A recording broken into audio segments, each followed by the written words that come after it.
Ratio and proportion में एक चीज़ जो हम जानेंगे, जैसे उदाहरण के लिए अगर मैं कहूँ A:B, इसको मैं लिखता हूँ, मान लेते हैं 2:3। इसे हम लिख सकते हैं A:B = 2:3 का मैं लिख सकता हूँ A/B = 2/3। तो क्या मैं ये कह सकता हूँ कि A का मान 2 होगा और B का मान 3 ही होगा? क्या ये मैं कह सकता हूँ?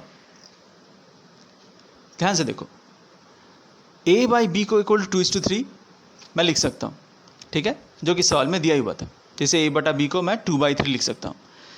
सवाल ये है, क्या A का मान 2 होगा और B का मान 3 ही होगा? तो देखो, ये A/B = 2/3 है, क्या मैं इसे लिख सकता हूँ 4:6? ध्यान दो, यहाँ मैंने क्या किया, यहाँ असल में था क्या, 2/3 था, 2/3 था, उसे असल में मैंने क्या किया, ऊपर 2 और नीचे भी 2 से गुना किया। तो 2 × 2 4 और 3 × 2 6, यानी ये जो 4:6 है, 4/6 है, इसको अगर हम काटे, इसका शॉर्टेस्ट फॉर्म निकाले तो वो 2/3 आ रहा है। ठीक, दोबारा से देखो, क्या A/B को मैं 6/9 लिख सकता हूँ? देखो यहाँ मैंने क्या किया, 2 × 3 और 3 × 3, देखो ऊपर भी 3 से, नीचे से 3 से गुना किया, तो हुआ क्या, 6/9। सेम इसी तरह से क्या मैं A/B को 8/12 लिख सकता हूँ? मैंने किया 2 × 4 और 3 × 4 किया। तो देखो, इन सभी केस में 8/12 हो या 4/6 या 6/9, इन सब का शॉर्टेस्ट फॉर्म, इन सबको अगर काट के सबसे शॉर्टेस्ट फॉर्म में करें तो वो 2/3 आएगा। तो मैं कभी भी नहीं कह सकता कि A का मान सिर्फ 2 ही होगा, क्योंकि A का मान तो इस केस में 4 भी हो सकता है, A का मान तो 6 भी हो सकता है, B का मान तो 6 भी हो सकता है, सेम इस केस में A का मान 6 और B का मान 9 भी हो सकता है।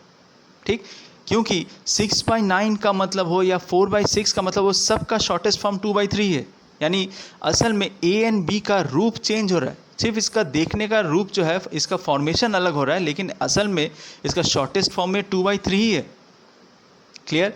यानी A किसी भी रेशियो में A/B अगर 2:3 हो, शॉर्टेस्ट फॉर्म में होने के बाद भी हम ये डेफिनेट नहीं बोल सकते कि A का मान 2 ही होगा और B का मान 3 ही होगा, क्योंकि वो चेंज्ड रूप में भी हो सकता है।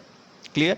तो इसीलिए कभी भी रेशियो में अगर हम A का मान 2 या B का मान, A का मान निकालने की बात है या B का मान निकालने की बात हो, तो हम उसे हमेशा A का मान को यहाँ 2x, B के मान को 3x मानेंगे, यानी किसी एक कांस्टेंट से इसे गुना करेंगे, सेम कांस्टेंट से ही गुना करेंगे। क्यों सेम कांस्टेंट से गुना करें? ध्यान से देखो, वो यहाँ तुम्हें समझ में आएगा।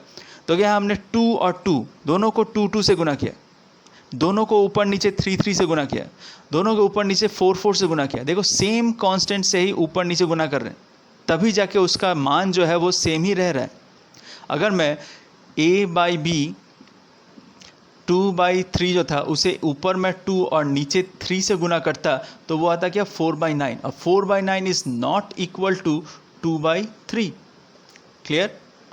यानी अलग अलग कांस्टेंट से हम गुना नहीं करेंगे, सेम कांस्टेंट से ही गुना करेंगे। तो यहाँ पे भी कभी भी अगर A का मान और B का मान तुम्हें पूछा जाए, निकालने बोला जाए, तब कभी हम A के मान को 2 या B के मान को 3 नहीं बोलेंगे, वो हम हमेशा 2x एंड 3x बोलेंगे। क्लियर? अब सवाल करते समय बहुत शॉर्टकट मानने के लिए हम A के मान को 2 और B के मान को 3 मान लेते हैं, बहुत से केसेस में आंसर मिल जाएगा, लेकिन कभी भी हम इसे A के मान को 2 और B के मान को 3 डेफिनेट नहीं बोलेंगे। क्यों? क्योंकि A का मान बदल सकता है, B का मान भी बदल सकता है, अगर सेम कांस्टेंट से उसे ऊपर नीचे गुना किया जाए। क्लियर हुआ? ये समझ में आया? इस सवाल को देखते हैं। यदि x is to y equal to 3 is to 4 अगर हो तो फाइंड, हमें निकालना है 3y minus x is to 2x plus y, इसका मान निकालना है। तो ध्यान दो, x is to y equal to 3/4 दिया, यानी इसे हम लिख सकते हैं x/y equal to 3/4। तो क्या मुझे जो मान निकालना है 3y minus x is to 2x plus y, तो क्या मैं x का मान 3 और y का मान 4 मान लूँ? तो इसके पहले हमने जाना था, ऐसा हम नहीं मानेंगे। ठीक, हम क्या करेंगे, हमेशा इसे एक कांस्टेंट से ऊपर नीचे गुना कर लेंगे। जैसे उदाहरण के लिए हम मान लेते हैं, इसे हम k से गुना करते हैं और इसे भी k से गुना करते हैं, यानी तब मैं लिख सकता हूँ कि x का मान होगा 3k एंड y का मान होगा 4k। क्लियर? अब ध्यान दो, ये जो x का मान 3k एंड y का मान 4k, सिर्फ हमें इसे इस वैल्यू में डालना है। हमें निकालना क्या है, 3y minus x by 2x plus y, इसका मान निकालना है। ठीक है, तो देखो 3y, 3 इंटू वाई, वाई का मान क्या है 4k, 4k minus x, x का मान क्या है 3k by 2x, 2 into x यानी 3k प्लस वाई, वाई यानी 4k। क्लियर, ये होगा कितना 12k माइनस 3k बाई, यहाँ क्या आएगा 6k प्लस 4k।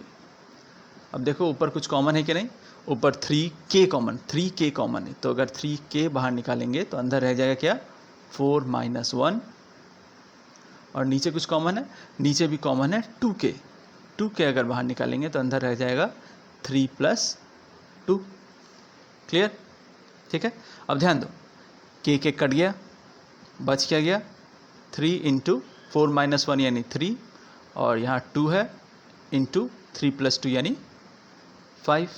क्लियर, गुना करके कितना आ रहा है 9/10, तो ये हो गया तुम्हारा आंसर, यानी 3y माइनस एक्स इस टू 2x प्लस वाई का मान होगा 9/10। क्लियर हुआ, समझ में आया।